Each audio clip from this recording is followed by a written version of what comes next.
You're watching Good Morning Nigeria, and to push our conversation on the topic, the Electoral Act Amendment Bill, let's take this background report by Timothy Yusuf. The Electoral Act Amendment Bill 2026 has sparked intense debate in Nigeria, particularly regarding the rejection of mandatory electronic transmission of election results. The Senate voted against this provision, which has been advocated for by civil society groups and opposition parties to enhance transparency and reduce electoral malpractice. Critics argue that this decision undermines the integrity of the electoral process and could lead to manipulation of results. This decision directly contradicts the position of the House of Representatives, which explicitly approved mandatory real-time transmission during the clause-by-clause consideration of the bill. The important thing is implementation, when we get to the implementation. And the important thing also is clarity of the law. You know, INEC has done quite a lot in terms of improving the process by way of bringing in the technological advancements, you know, like beavers, IRF, and all these things. Senator Godswill Akpabio, the president of the Senate, defended the decision, stating that electronic transmission was not abolished, but rather the current law already allows it at INEC's discretion. And we do it painstakingly, taking our time to ensure that what comes out reflects the yearnings and aspirations of all Nigerians. And also to be sure that the next election, all questions connected with the next election will be answered by the amendments. Other contentious issues include reduced election timelines, voter identification, and penalties for electoral offenses. The controversy has sparked protests and calls for the National Assembly to reconsider the amendments. The bill now moves to a conference committee for harmonization with the House of Representatives version. For more about the implications of these amendments or the reactions of various stakeholders, over now to our guest in the studio. All right, many thanks, Timothy Yusuf, for that background report. And to begin our conversation on the Electoral Reform or Act Amendment Bill, let me welcome here in the studio Ezenwa Nwago, who is Chairman, Partners for Electoral Reform and the convener, Say No Campaign, Say No to Campaign Nigeria. Say No Campaign Nigeria. Thank you for joining us on Good Morning Nigeria. Thank you so much. Let me also welcome here Faith Nwadishi, who is Executive Director, Center for Transparency Advocacy. Thank you for joining us. Thank you for having me. Good morning. Thank you so much for joining us, gentlemen and lady. You're all regulars here. We've been talking about this electoral bill for quite some time now. I think we spoke about it, was it late last year, before Christmas, and here we are today again. The House of Reps has passed it to the Senate to, you know, combine them together, and let's see how it comes out. Mr. Ezenwa, what do you make of all the controversy, you know, surrounding the Electoral Act bill that's going on now? You're from the CSO, and we hear that some of the CSOs are saying this is not right. There's a lot of controversy. Some are saying real-time electronic transfer of results is there. Some are saying it has been removed. Can you please sort of explain it to us, what it's all about? Well, I think it's healthy. I think it's healthy that there is that interest in how we're governed, and there's a lot of citizen oversight around lawmaking. But my quick sense always is that, and I think I've expressed that here, is that I'm not very excited about this every legislative year you are changing your electoral act. Mm-hmm. I think there is something that is not sitting well around that. I think we should have some time to be able to test out our laws beyond one election cycle, to be able to truly get, you know, a more wider perspective around its workability, efficiency, and get to that point where we are able to know what to tinker on a long run. I've seen us solve problems only to create more problems over time. We get, if we want to scratch something, and then at some point we scratch it to the point where we now start Draw blood.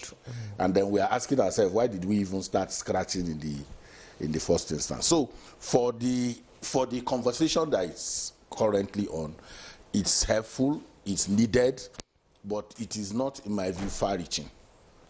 It is not far-reaching because real-time, mandatory upload transmission. So my question has been, where are you transmitting to? Whether you transmit compulsorily or mandatorily, real-time, to what?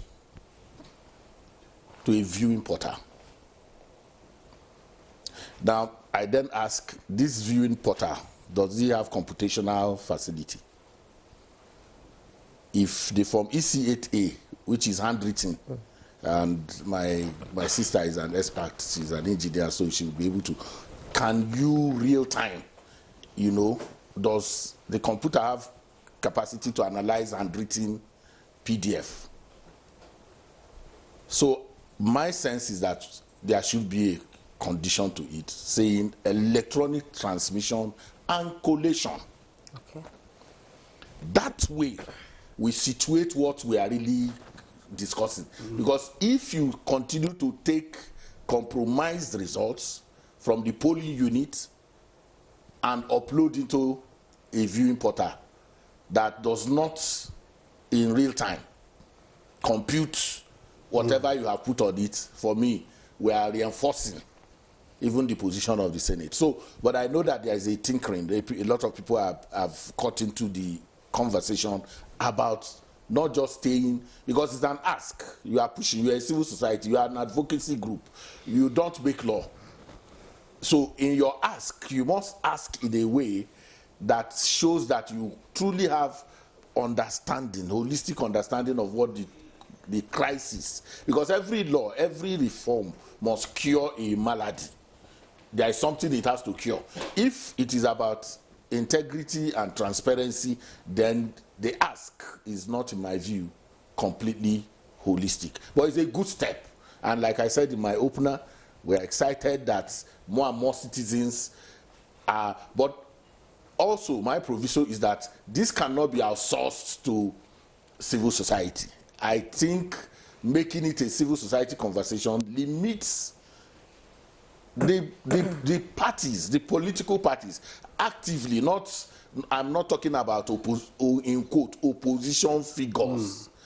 You know, Nigeria has opposition figures, not parties. Parties. Okay. Oh. I want to see the parties. Can you explain that? Okay, so you have a system in which there are individuals who are bigger than the party, who are not in the National Working Committee, they are not in the NEC, they are past whatever, should change from the system, and they ride on a more political plank than patriotic, altruistic need for true change. So that's the distinction for me. So I'm saying I want to see 18 political parties, IPAC, coming into the conversation with a more nuanced, engagement, so that we don't make the issue of reform look like it is the media and civil society conversation. It is not. It should be a pan-Nigerian conversation that draws all the people who are interested in pushing the frontiers and sentinels of integrity beyond where it is now. All right. Thank you. Thank you, Ezenwa Nwagu. Now, okay, I hear that our guest on Zoom has joined us. Is it ready? Yes, Hamzat Lawan, Chevenix Scholar, Master's Student, Institute of Development Studies, University of Sussex, United Kingdom, and founder, Connected Development. It's good to see you. You're not in our studio today, you're far away, UK. It's good to see you, Hamza. It's good to see you. It's a good morning, and thank you for having me. Go ahead. All right. Let me get to Faith Wadiji. Now, Ezenwa has said he's not a fan of every time, changing the laws. I also read a piece this morning by a respected communicator and scholar, Professor Tony Radia, who was talking about the amendments of the National Assembly serving only to undermine democratic reforms. Is this your feeling too? Thank you very much. I agree completely with Ezenwa's submission, because this is what I've always said. And most times you see that these reforms come very close to the election. So in a few days' time, we'll have the FCT elections. We'll have Osun and Ekiti election coming, and we are still discussing the electoral amendment. So it's quite unfortunate that we see it has become a culture. It's like for every National Assembly, there must be a review of the Electoral Act. To what extent? You put in so much resources and time to review all of this, and you don't even get to implement 70% of the law, and you are changing it again. So, well, who does it benefit? And the sad part is that all of these electoral reforms and all of that, who does it benefit? It is the same people who are ruling, who are in the National Assembly. They are the same ones who will go through these elections and get elected into that office. They're the same ones who are attracting this. So the fundamental question you want to ask, especially for this process, is that members of the National Assembly are representatives of a people. So you want to ask, what was the reaction or the request of your people about these amendments you have made? Because it's not about you, the individual, it's about your constituency. So we heard that they went back, had town hall meetings, and consulted their constituencies, because this is a very strategic and important law that they must do. So if you had that conversation, and members of your constituencies were saying, this is what we want, is that what you are proposing? Is that what you have proposed? Or you have put in an individual law or provision in the law that concerns yourself? So this is I agree completely with what Satoni Radio has said and this. The thing really for me, like he said, is not just about transmission. It's about tweaking the system to ensure that we have real-time collation too. Because you're just transmitting the results and somebody is sitting down somewhere still writing it down. So it's like we have moved to a certain place and we need to move on. That's what reforms do. You need to move on from here, because the court have said, oh, it is not written in the language, in the act, and so you cannot hold it, you cannot bring it to the courts because it's not there in the act. Meanwhile, there is a guideline that says this is how we are going to do it. It's already there. So what stops us from adding that conversation? In fact, now that the conference is happening, we should ask that conversation should be added. Electronic transmission and collation, because for me, collation is that bullet, that silver bullet that we need to be able to do that, and it can be done because the system right now, like Eze asked, does not capture the fact that you transmit and it collates. But there is the technology. There is the technology that can take data from PDF and then send it to collation, make it an electronic document, and then you will see it. That's where we really need to go. It's quite unfortunate to say that we're at this point, and there are provisions. You know, I keep saying, since this conversation started, I said this could be a very good time to actually test the provision of recall in our constitution. Because if you are my representative and you have come to ask my opinion about a law, and I say this is how it should go, as my representative, it is not your opinion this time, it is our opinion. So if you are not proposing our opinion, there's no representation anymore there. Well, you know, some experts, you know, political analysts out there will say, well, the voter doesn't really matter at times. It's just what they decide. Let's bring in Hamza into this conversation. Now, you've listened to Ezenwa and Madam Faith on this issue, and you are out there.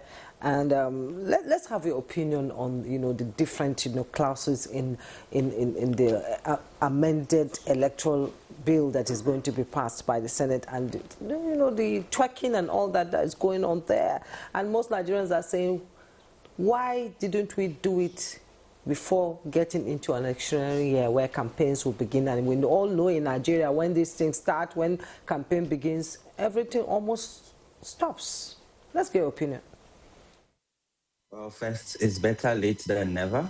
And, you know, truth be told, we've made progress in our electoral law. And, you know, the provision is clear that every legislative cycle, we always have electoral amendments. I think first is it's quite shameful and unfortunate that there is always controversy from the National Assembly, particularly from the red chambers. And I think that this is also important when our senators reflect, particularly the leadership. They must be careful on their utterances and also sensitivities of matters that affect the country. Election is one aspect that every citizen hold dear to their hearts, because this is a process where it doesn't discriminate. Everyone is entitled to one vote. And no matter how powerful you are, you also have one vote. So that being said, I think also it doesn't sit well where you hear people from the Senate say that let us allow INEC to decide. If we're going to allow institutions to decide, then why do we have the National Assembly, which is the most important arm of government? Because without the National Assembly, this would not be a democracy in Nigeria. I think that, yes, we've seen that there's some controversy around electronic transmission of results, but it is non-negotiable, because you see why citizens are calling for this to be institutionalized, particularly in this ongoing electoral amendment, is because of the experience from 2023 general elections, particularly during the tribunal up to even the Supreme Court, and the judgment of the Supreme Court, particularly around technicalities. And this is where the amendment come into place, because when it is clear and stipulated in law, not in INEC's guideline, because you see that was where the technicalities, fall short. INEC's guideline cannot supersede the Electoral Act. And there's an opportunity here to amend it. And the Nigerian people are saying, let us have electronic transmission of results. We cannot say that we're integrating technology into our electoral system and processes, and we just want to do 160. No, let's have 360. If we've integrated beavers that have helped us to checkmate our multiple voting system and also, strengthen verification of voters, let us also have, electronic transmission of results, particularly using the IREF. We can also argue that, it results in PDF, but we have machine reading database platform that could help us analyze PDF and help us collate it. We can also ask further, because this is also an amendment process, and a conference committee, have been set up, both from the House of Rep and the Senate, a joint committee. We can say, okay, we can push it further and say, probably it could become, let's call it electronic transmission and collation of results. But mind you, this is also a process. We might, as much as we want these two things, if we get one, we can compromise and then, move it to the next cycle of electoral amendment, probably after the election. So maybe the lessons will learn. I think we've temporarily lost connection. He's back. Okay, is Hamzat back? Go ahead, Please Hamzat. conclude, round off your thoughts, please. Most importantly, is the will of the people must always supersede the will of individuals or collective few who probably have their selfish interests. The people at the National Assembly represent constituency, and we as constituents are saying electronic transmission of result is non-negotiable. Yes, let's use him while the network is good. I'm still going to stay with you briefly. There are a lot of ambiguities, in the electoral bill, and Nigerians are asking, who benefits from this ambiguity, voters or politicians?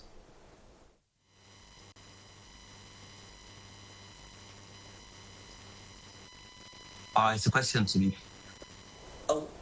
Who benefits from this process?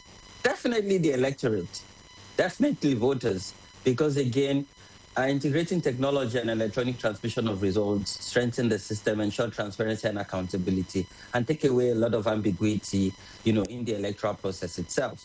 So we cannot allow just INEC to decide and put it in their guideline. No, we must institutionalize it, particularly in our laws, in our electoral process, as agreed by various millions of voices we've all known that are constituent. And these are also the voters, and they truly matter. So it is the Nigerian people that will benefit, so that we don't have to spend public resources to go through, the judicial process up to the Supreme Court. If we have electronic transmission of results, people can get this data in real time. Civil society can analyze this data, and various situation rooms can collate it even before INEC. All right, Hamzat Lawal, thank you very much. We will get back to you in the course of this conversation. But back here in the studio, let me take my questions to Ezenwa.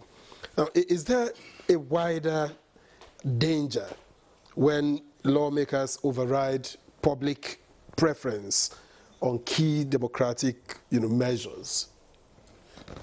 I will answer you in some different way, because when we use public, we are dealing with an unstatistical category. Public. The people. No, even when you say the people are not a homogeneous category.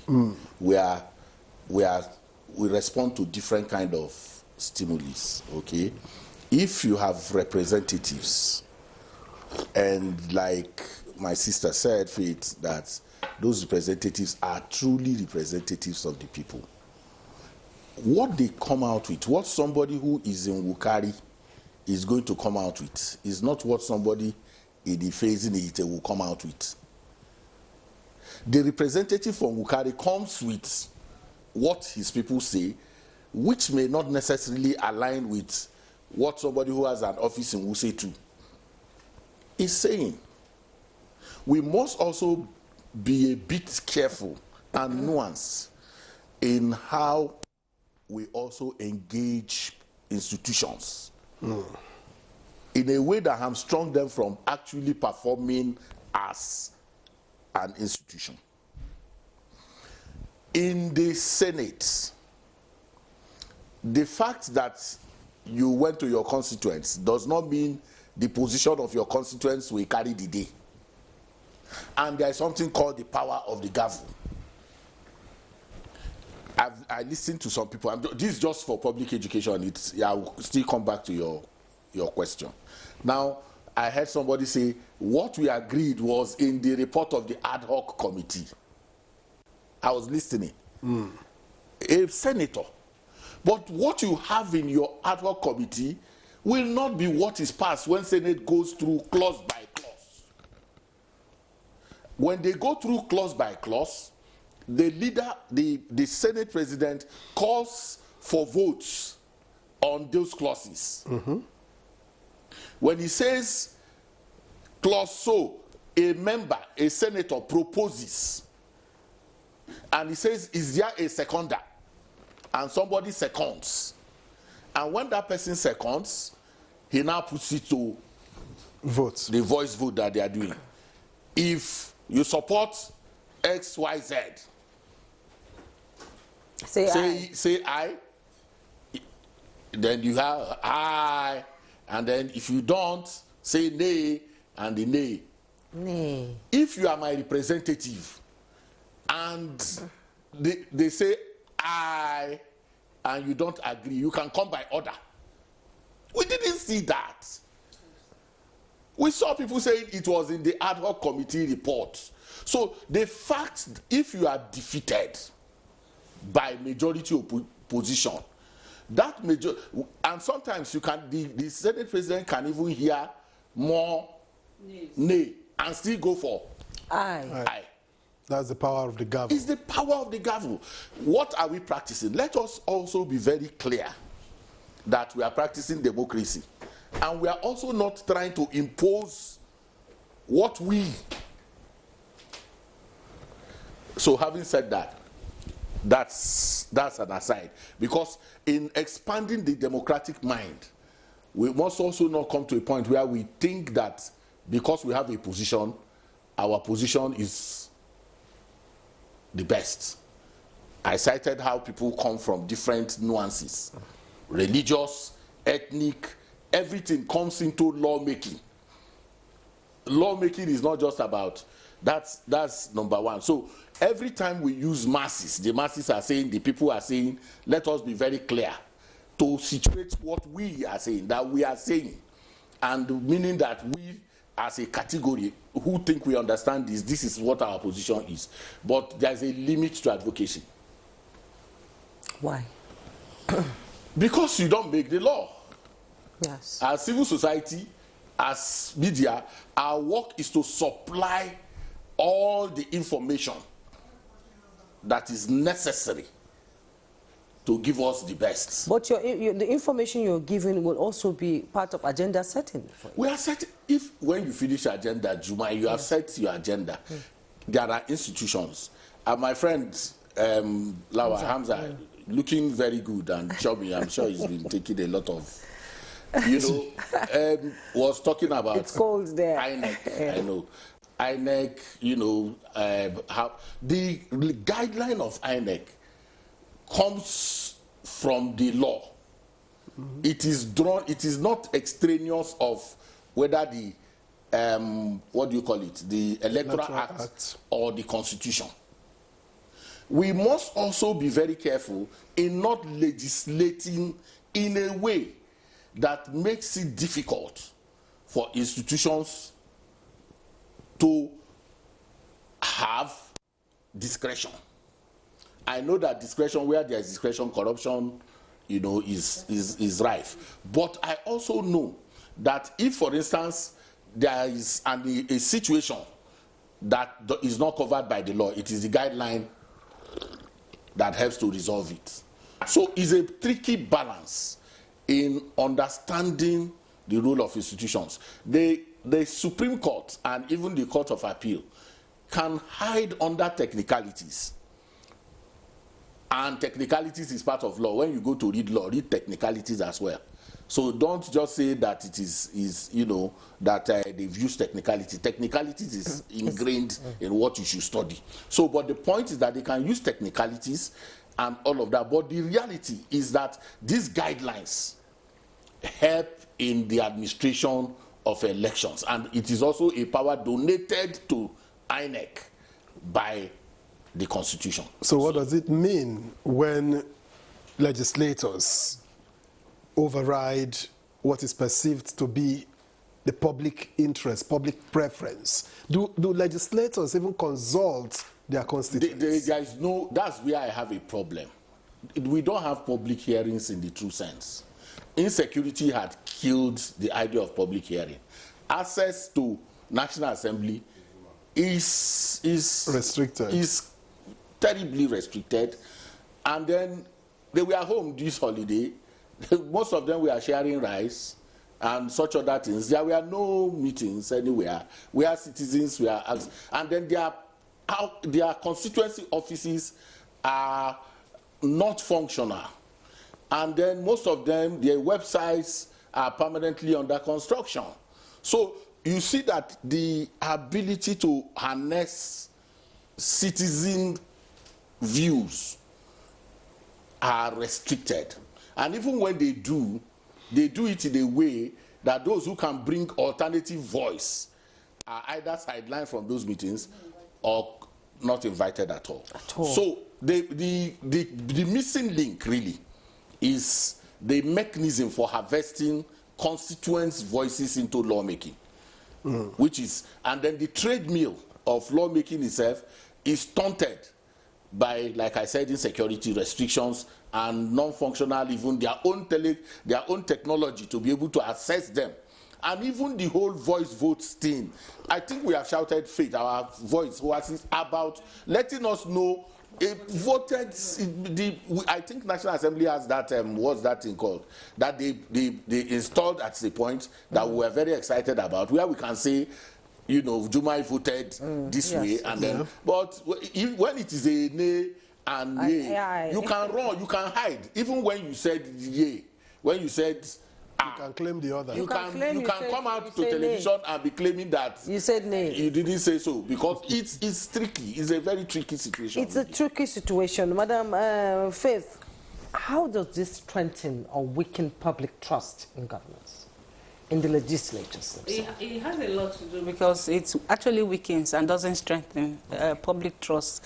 And so people can have their own interpretation of whatever is happening. I was having a conversation this morning coming down here, and my colleague was telling me that some elites think that electronic transmission means electronic voting. So sometimes misinformation could actually crop up. So you are trying to tell somebody that electronic transmission means after the results have been declared at the polling unit, you need to, capture that, to grab it and then send it to a portal. And somebody say, no, it means that as soon as you vote, the thing is transmitted. So there's a lot that we need to let citizens know before they begin to distort the entire information. And once you have this, you distort information, it leads to mistrust. And so the National Assembly needs to do a lot more.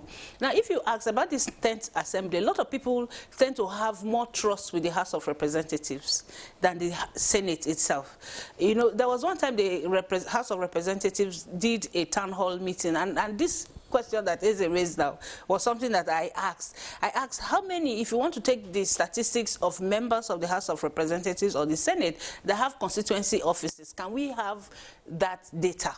Can we have also the data of consultations that the legislators have with their constituencies? Can we have that data?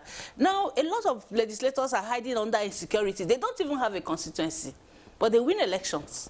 They go back, they win elections, they campaign. So how many times did you go back to consult your people? Some of them that claim that they have constituency offices, their constituency offices is just one store and a bench. A store and a bench with one big signboard that says this is the constituency office of so person. There is never any person there. Sometimes as soon as they win election, they just go and construct something, and in 3 months, 4 months, 5 months, the place is already overgrown with weed. And you say that is your constituency office. So it is important that consultation, information helps to dispel a lot of mistrust. So if you are doing, because like Eze talked about, the power of the gavel is not stronger than the power of the people, because the people that put you there. Okay, so you have the power of the gavel. Let us wait for election. And he say the power of the ballot is stronger than any other power, but the interpretation of that power is what is still lacking amongst the people. Because if we have this kind of situation, every time we're having an electoral reform, there's always one controversy or the other, and it's always centered around the Senate. Now, if you look at also the Senate, and I'm beginning to feel that the Senate is now being designed as a retirement home for past governors. So very soon, perhaps there will be a change in law that says for you to qualify to be a senator, you must have been a past governor.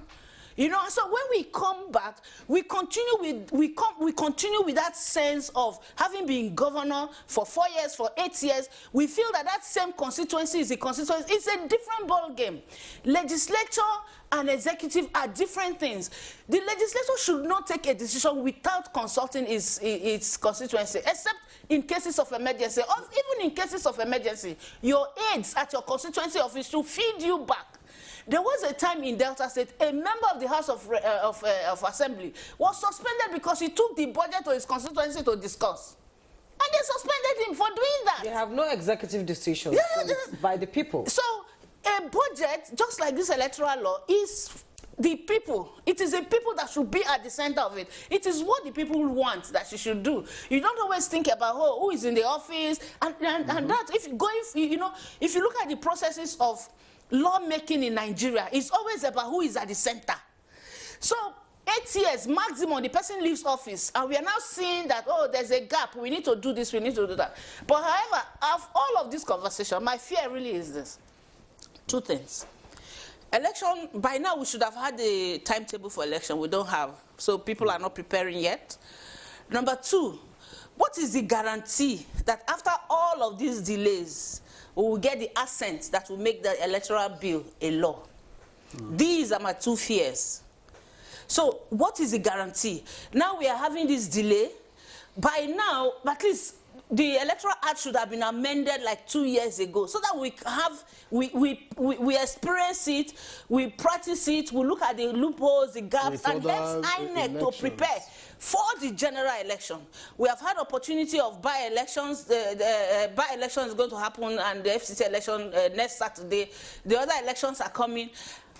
Are we still going to use this new Electoral Act when it comes out just few months to the general election? So these are the concerns actually we should be looking at, and these are the things that breed mistrust, with especially with the legislature. All right, let me get back to Hamzat Lawal.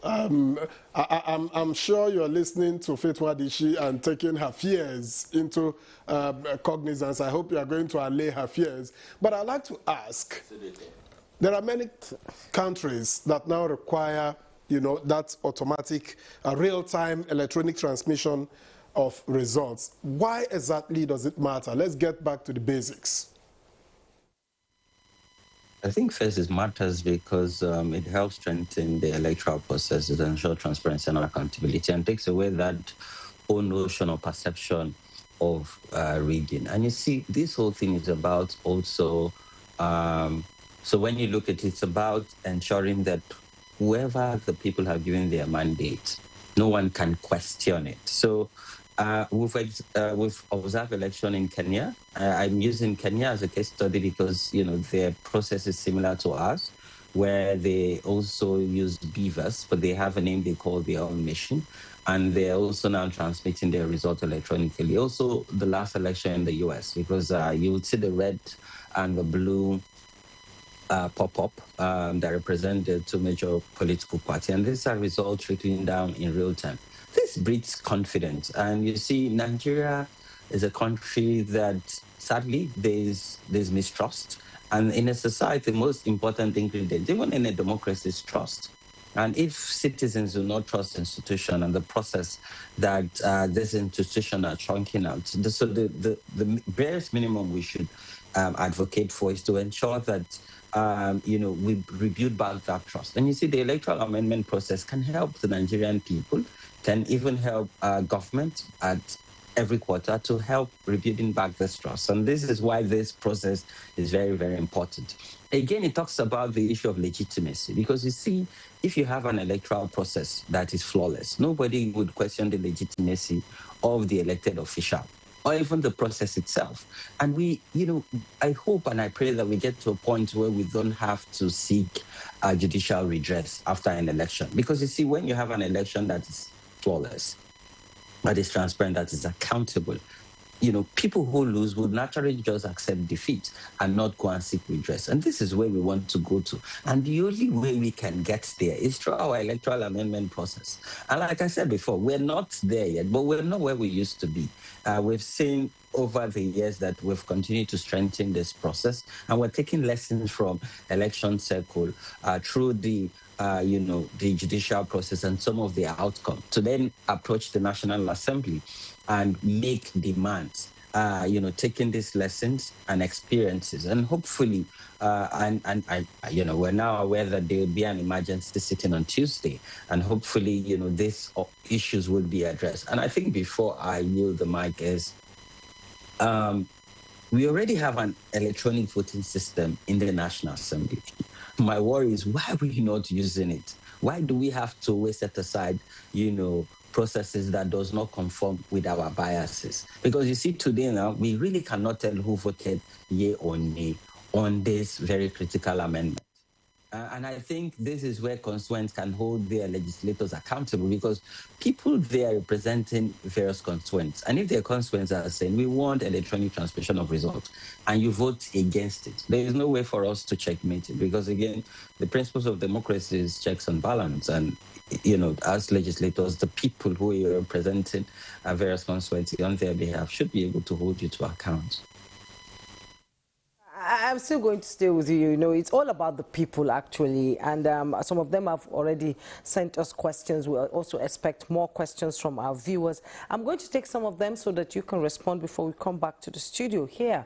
One of them said, okay, Chukwu Okori said, good morning, Nigerians. My contribution is a question. Please, does INEC have the technological capability for real-time transmission of electoral results? Are we looking Or are we looking for electoral crisis? That's from Okechukwu Okweri. And from Mohammed Awal Musa Afame from Kano, he said the Nigerian Senate recently passed the Electoral Act Amendment Bill 2026. They have not passed it yet, but it rejected a proposal to make real-time electronic transmission of results mandatory, opting instead to give INEC the discretion to choose the method, considering the threat of mass action from the Nigeria Labour Congress and concerns from civil society. How does this discretionary approach affect the confidence of rural voters in the transparency of the 2027 election? And what role should community leaders play in advocating for clearer electoral safeguards? Said good morning. And Akeju Olabanju said the focus on part of the electoral amendment on electronic transmission is anchored on real-time delivery, and there should be no attempt to remove the word real-time. Otherwise, we'll continue to empower judiciary to determine the outcome of the elections. And Omoge Peter said electronic transmission and collation of results is the best for Nigeria for now, to avoid irregularities and numerous unnecessary court litigation after election. The National Assembly should pass electronic transmission and collation of results without delay. So can you respond to some of them before we come back to the studio, Hamza? Yes, I'll take the first question, and who talked about do we have the technological capability? There is no place in Nigeria today where you don't have network penetration, particularly even mobile, and that's voice and data.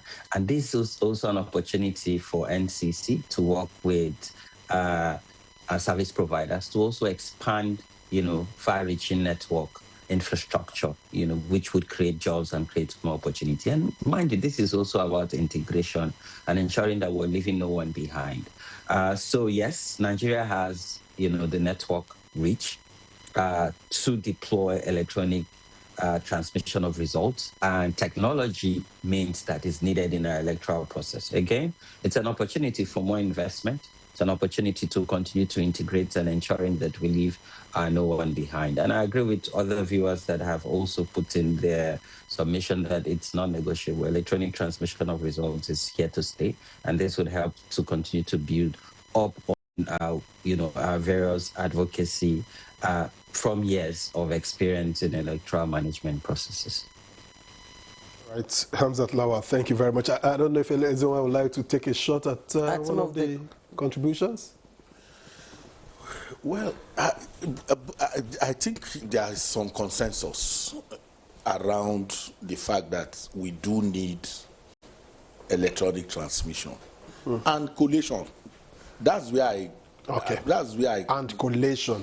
Yeah, because Madam Faith called it the silver bullet. You see, because if you have been around, you know, if you upload this thing into, if you take this PDF and put into IREV, except there is a dispute, nobody goes to the IREV. The IREV is not that when you finish in the polling unit that the returning officer must align the result he has with what is in IREV. Somebody has to say what you are computing or what you are adding up here does not align with what my party agent brought for me. And then you show. And then he says, okay, let us now check what is in IREV. And the extant law says when you check, what is in IREV will be upheld. So without disputation, there is no, the IREV is not called to question. So I've been saying, I don't understand the technology, but my simple English would tell me that once you put collation, you cover the field. Real-timeness must be nuanced. Real-timeness must be nuanced. Otherwise, you create opportunity for another crisis. And when I started, I said, I have seen us push a reform that eventually puts us into more trouble. Let us have clearly the statistics for internet penetration. As at December, it was 53 or so % internet penetration. And I do know that this 50, that is about 109 million subscribers. And my common sense tells me that that will be in urban areas. And even in the urban area, even voice that we talk about and SMS and even WhatsApp, there are times that we see that you can send message even in Abuja, and it will not go for 2 days. Yes. It will take a lot of time. All right. So, sorry, sir, Victor, I am saying let INEC leverage existing, facilities, technological facilities, and be transparent about where you have penetration, and put it out that we are able to do real time in these locations, and will not be able to do real time in these locations ahead of time. But I want to quickly touch where Faith left it. You create emergency so that you can use discretion. It's deliberate to create emergency. So we are not going to understand what they passed. When they eventually pass it, there will be misapplication, because both the judge and the advocates are all in a rush to understand what was eventually passed. So sometimes the intentionality of also using our backwardness as excuse, and our backwardness is a function of their own lack of interest in developing the country. Because I don't see the reason why a minister of communication cannot connect the 774 local governments. I can't understand. I know that last year there was some money that was put out to be able to do that. So we create these emergencies, we use under development. Victor, your election cannot be better than your infrastructure. All the English that we are speaking, once you don't have the proportionate infrastructure for to back up technology and your electoral integrity designs, for me, you are just... So, are we that developed? Somebody asked that question. Do we have the capacity? Does INEC have the capacity? It can have the capacity in some places, it may not have. When I was in the village for Christmas, there are... And my village is not so much it's not that a backward community. For 2 days, you can call me on certain networks. You will not even get me. And even when you get me, there are particular places in my house where I have to be to receive call. And those who make the argument that penetration is everywhere, I don't know how much of Nigeria they know. All right. I really don't know how much of Nigeria. All right. They know. I think that what you are saying aligns with this message I'm about to read from Annie in Rivers State. Now, he says, electronic transmission of results is not impossible, but getting it right on implementing it is the challenge. We cannot be arguing this 11 months to national elections. Such an ambitious project should be tested at a lower and less important election, maybe at party levels, organizational levels, before using it for national elections. Have we asked the opinions of tech experts? It is not as straightforward and smooth as Nigerians are discussing it.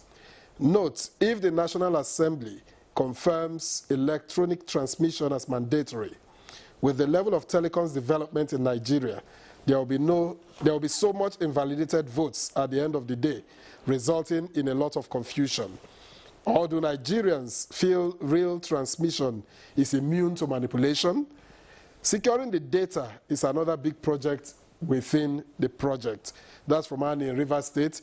And from Aliu Mohammed here in Abuja, he says, I would like to advise that the political parties stop fielding candidates with questionable issues, court or with EFCC and ICPC to curb corruption in the land. From Ahmed Babadikwa in Maiduguri, the craftsman analogy indeed fails. Systems are not passive tools, but procedural constructs. Legislators are right to reject ambiguous provisions that could transform technicalities into weapons against electoral integrity. Now, the focus must remain on closing loopholes, not creating legal traps for future contests. Now, from Sunday, it says, Hamza did not understand the question. Okay, I think we were talking about that. Who benefits from the ambiguity? And finally, from Ibodo Ofulue, it says, good morning, NTA. The razzmatazz about e-transmission of results is a deliberate design by the Senate to subvert honest votes. We, the people, must be respected by our representatives by implementing our just opinions. Faith. I agree with the last, person who wrote that text, but that's what we've been saying here. That the representatives must always respect the thoughts of their constituencies. Yeah. So it's important, all of those things that they said. For instance, the first person that wrote from Rivers talked about the infrastructure, and that's what we are saying here. And when Ezenwa talked about INEC coming to say this is where we should, I think that question should be thrown to NCC. It is NCC, the National Communications Commission, that should work together with INEC and give us that data. What is the level of penetration that we have, and where do we have it? And you hear people talk about 2G, 3G, and then there's this so much clamor for 5G. Now we are using 5G. Meanwhile, in some areas you cannot have 2G. So, for instance, the result transmission can be designed in such a way that it uses 2G. Majority of the areas in Nigeria already have 2G penetration. So, if you have 2G penetration and you can use that to send your results, it can actually work. But the most important thing is for the agencies to sit down and have a conversation about this. You need to be able to give out the right information, because you don't want, Nigerians are all experts everywhere. So we are talking about 2G and 3G now. There's somebody in the village that can come and tell you something much higher than what you know, without even consulting the experts in the industry. And that's why you have a lot of misinformation and misconception about what the issue really is. So it's important that we do that. And also like the idea that when these laws are coming up, for instance, if we had this law 2 years ago, we would have been able to have tested it, even tested it as soon as the general election finished, and then the off-cycle election, and you're sure that you are ready for the next election. Now, we were celebrating the fact that we had come to a situation in Nigeria where the election that will happen in the next 30 years, we know the date. Now, we are no longer sure. If this law passes, it means that we have taken a step back. Because we wouldn't know when exactly the next election is coming. Because if the next election would have been somewhere in February next year, by this time the election timetable would have come out and would have started preparing. Now, with what we are having right now, if this law doesn't pass, it means that we would have gone back on what is in the Electoral Act and will not have been able to meet that. So you see the kind of gaps and issues that they are creating for us. It's important. Yes, a lot of uncertainties that we need to take. Okay, we'll continue this conversation right after this break. Don't go away. Indeed, we have to believe in our country. And before we get to Hamza, I have some messages too that came in. Let me read them so that Hamza can respond to some of them and the ones we read earlier. He said, good morning, Nigeria. Many thanks to NTA for today's topic of discussion. We have to tread softly with the amendment of electoral laws. Do we have all the necessary infrastructures, technical know-how, expertise, electorates, education, and above, societal reorientation in place at the moment to make the live transmission of election results effectively and efficiently? He said definitely no. Don't rush the amendment to prevent more confusion and chaos, instability in the country. May God bless Nigeria, from Kayode Busari from Lagos. And another one said, electronic transmission and collation of results is what Nigerians desire. The word real-time is used because it is done electronically. So what is done electronically and will produce results in real time? Your business is to pass the law and INEC is to do the needful. Hamza, as you respond to some of these, and we also look at the powers of INEC, are their hands tied here? No, I don't think their hands are tied. I'm sure if you speak to people within the institution, they would want a process that is more strengthening for them and makes, their logistical nightmare seamless. Because again, when you look at elections, and from our experience, logistics is usually the nightmare. And when you also look at electronic transmission of results, it also has to do with technological logistics. But that being said, you see there's an opportunity here. Before now, when you look at the banking sector, you make a transfer or you even go into the bank and you deposit money. Sometimes it takes 1 week in the past. But today, you're just initiating a transfer. As soon as it confirms, the person on the other side gets the money. That was the process. It took time to get it where it is today. And I see this opportunity has also presented itself, because when you have the law, what it does is it now breeds room for investors, for new innovation, for new solution-driven thinking, and then explore how we can, again, it's about integration, it's about inclusion. What this also would help us to do is to bring more penetration across Nigeria, where you have both voice and data access. And yes, NCC, the Ministry of Information and Digital Economy, can work closely with INEC once this law is passed and ensure we can then work with service providers and get the necessary investors to ensure we have the solution-driven technology that integrates into INEC. And when we go into elections, we don't have to worry about downtime of electronic transmission of results. You see, during election, it is during coalition that elections are being manipulated. And that's why this process or this new call is important. Because once you are able to transfer this result to IREV and citizens can access it, then to manipulate election becomes much more difficult. And the people who benefit from this, and tying this to your previous question, the people who benefit from all of this chaos are the mischief makers and politicians that don't want us to progress, not the people. So, but once we're able to pass this amendment and get Mr. President to assent to it, and I'm confident that Mr. President would assent to it once it's passed by law, because there is a clear indication that the Nigerian people want electronic transmission of results. And again, people who are going to run in 2027 have this confidence that, they have it in the bag, they're going to win the election. So why worry? Just pass it. If you're confident that you're going to win elections, then pass all the electoral amendments into law and, have your day with the electorate. So victory can be declared upon you, because if you say that you have confidence that you win, then you should not be threatened with this process. Rather, you should embrace it and see it as a in-way to your victory. Thank you very much for your thoughts. We'll get back to you. Let me come back to the studio with Ezenwa. And I'm wondering the place of the civil society in all of this. How are CSOs going to push for these democratic reforms? You've talked about what will count or what will work, transmission of results and collation. What is the CSO doing about this?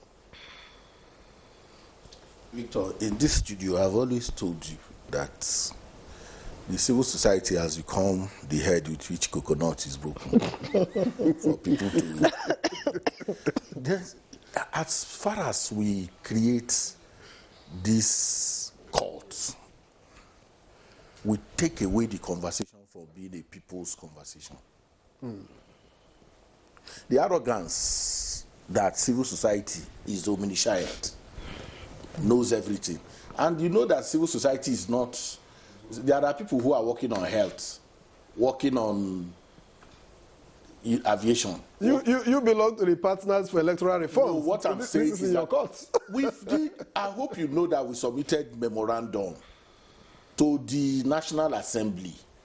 We did town halls in at least 30 states. My organization, physically, I'm not talking about sending people. I was physically in at least 30 states conducting town halls and harvesting And the memorandum was submitted to the National Assembly and INEC as well. So this, and then at some point, we are going to put boots on the ground as well to push for what we want. But I always tell you that I started with the limits of advocacy, and Juma asked me, what does that mean? What it means is that no matter how much we try, except the people themselves own a struggle. Do you understand what I'm saying? If they own it, then it is easy to push. If somebody comes from Katsina and says he doesn't want electronic transmission, another person comes from Borno, the other one comes from Ebui. I mean, the people themselves in their organizations say they don't want e-transmission. No matter what I want or what CSO wants, the prevailing will be the what will be carried. So we will do our best, we will push the most we can, but don't make it our thing. And Nigerian people have a way of outsourcing these things to some select people who they have made, you know, their voice. Democracy did not contemplate that a few people will be speaking on a matter. Democracy will be the unleashing of voices in a way that it percolates and makes sense to be able to shift policy. We can reignite the conversation, we can push the way we like, but it is still the responsibility of the people. And every time when I make this argument, people say, oh, you know, then what is the value of civil society? I said, under the military, we created that space where we pushed, paid price. Okay, but democracy means that there are different processes. Hamza talked about holding the senators accountable from your constituency. What are you telling them right now? I know there are organizations, civil society organizations, that have put the numbers of members of the different committees out there in public for citizens to call. The question will be, how many people are calling? How many people are talking to their... When we meet our constituents, what do our House of members and senators, what do we tell them? Our children's school fees have not been paid. Somebody is sick in the hospital. You need I'm getting married. I'm getting married. My wife has a baby. We confuse their role. Yeah. And so they are excited when they come and create that Baba Kekede situation in their environment. And everybody comes sitting on the floor, you know, and then he's, you know, talking and everybody is listening. There is no place for say, Oga, this is what we want as a people. No matter how much you try, you cannot be more farmer than a farmer. You can't understand farming more than somebody who is farming. The Nigerian farmer knows when to plant, when not to plant, when to wait. So if you are Minister of Agri or Minister of anything, you can't know more than that. If you are not a farmer. If you are not a farmer. So the disconnect is what we have talked about. Until we rechannel the way to harvest people's feelings and make it, when an issue comes, don't make it civil society conversation. Let it be a Nigerian, pan-Nigerian conversation. A pan-Nigerian conversation. Okay, I have one more message before I get to Faith. He said, Sam Praise from Abuja said, my opinion is that let the Senate include real-time electronic collation results in the Electoral Reform Act to reduce evil act by politicians. Also, I don't think network would be a problem. Let the Senate pass the real-time results into law first. That's coming from Sam Praise Abuja. And then, Madam Faith, every election year we see how much money is pumped into INEC, you know, in billions, and training and retraining of INEC staff or an ad hoc, you know, staff to do that. Are we well equipped for electronic transmission of results? Is INEC having enough staff to drive this? And one other thing is, what does this mean, you know, for 2027 elections in real? That means real-time impact on Nigerians' elections? Okay, so let me give some information about when we talk about real time. Real time, when you send something electronically, there's a timestamp. Yes. That shows exactly the time that you sent that. So some conversations around real time also refers to that. People want to see at what time these results were sent. So that's how it makes sense to say that this result was sent on election day. Election ends at 2:30 or whatever time it ended at that polling unit. And as soon as the election is ended, you have done all of your collation, you have, disaggregated the results, and then you snap and send.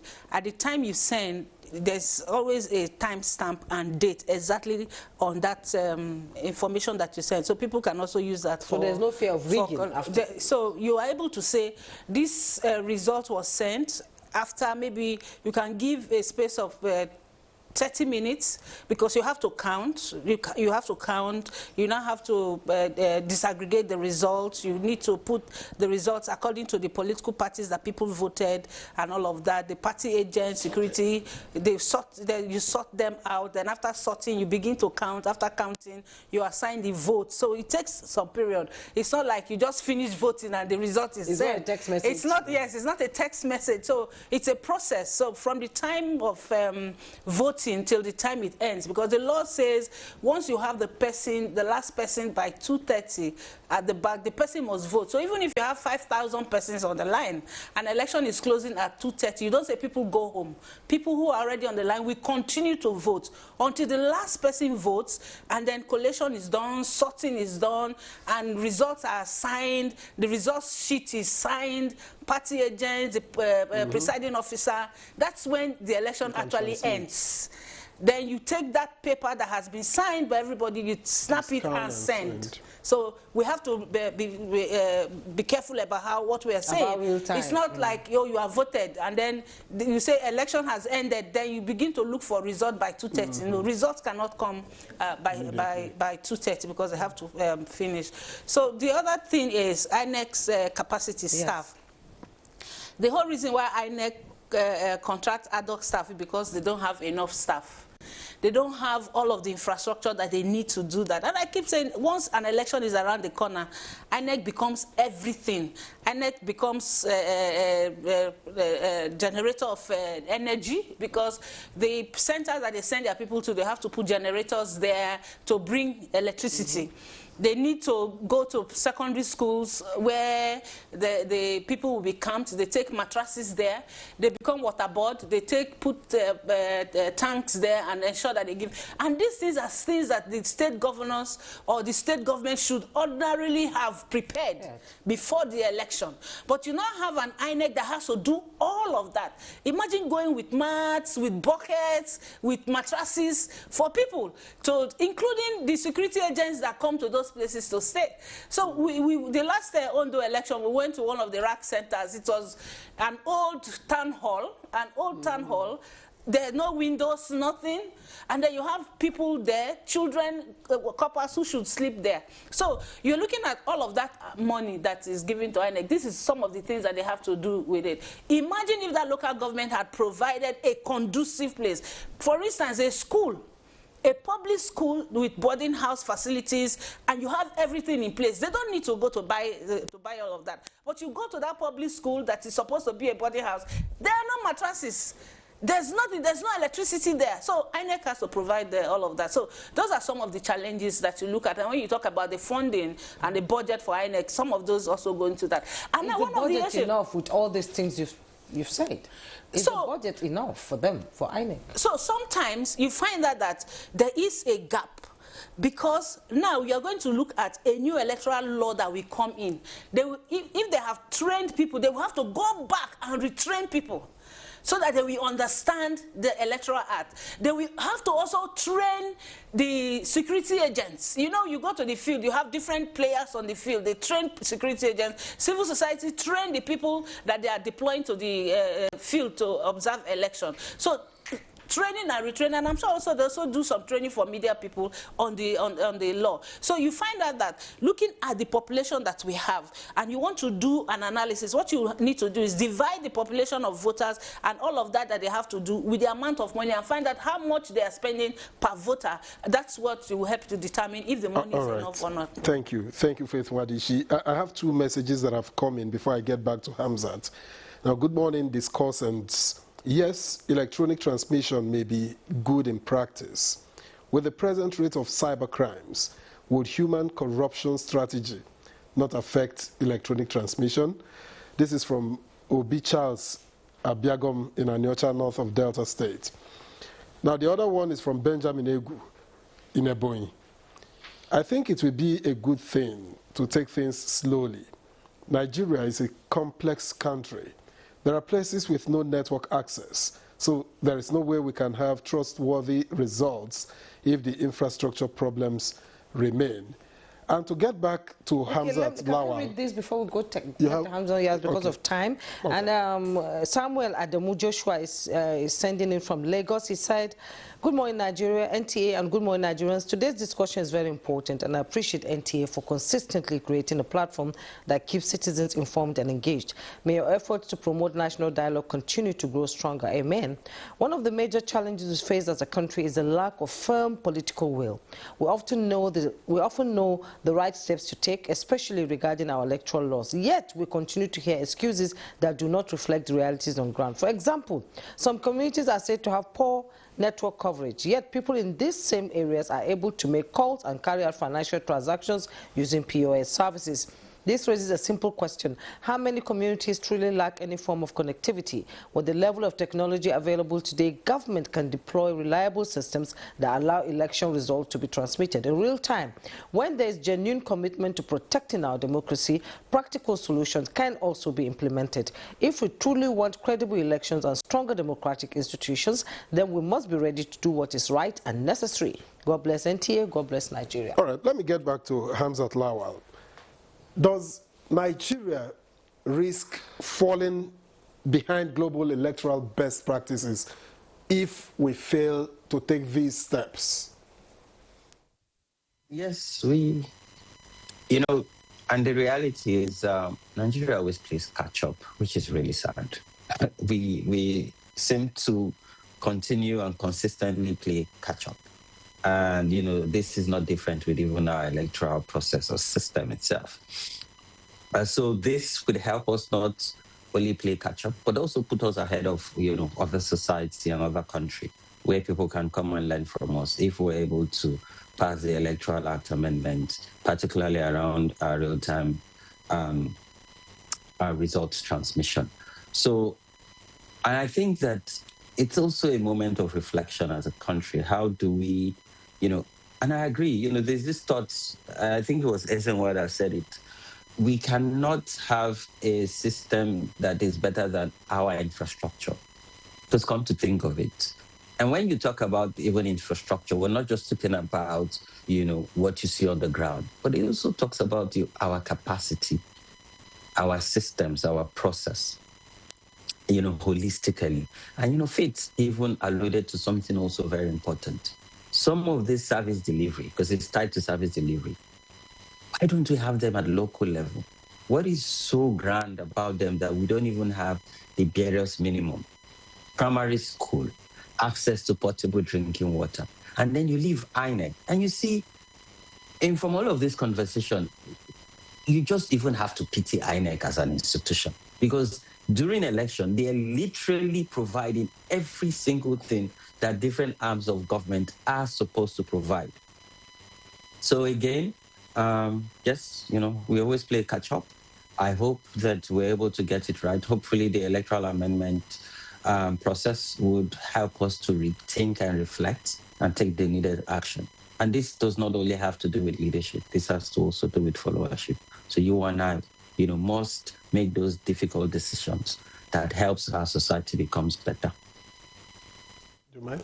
Everyone, in just 30 seconds, your final thoughts. Which way forward? Okay, I think that there is also some diversionary interest in focusing on electoral reform without focusing on political reform. The leadership recruitment process that we have in our country, the transactional and diabolical nature of becoming a candidate makes it difficult for reforms, electoral reforms to take place. If I am in debt through banks, I sold my property to become a candidate of a political party. Why? Why did you sell it? Who asked you to sell? The delegates are bribed. And I'm not saying anything I invented. You've watched from your studio here party primaries of political parties held in broad daylight, and you see EFCC roving. What is the business of EFCC? Roving party primaries to catch people who are doing what? Who are bribing delegates. So you have to bribe delegates in most of the dominant political parties. You have taken away contests.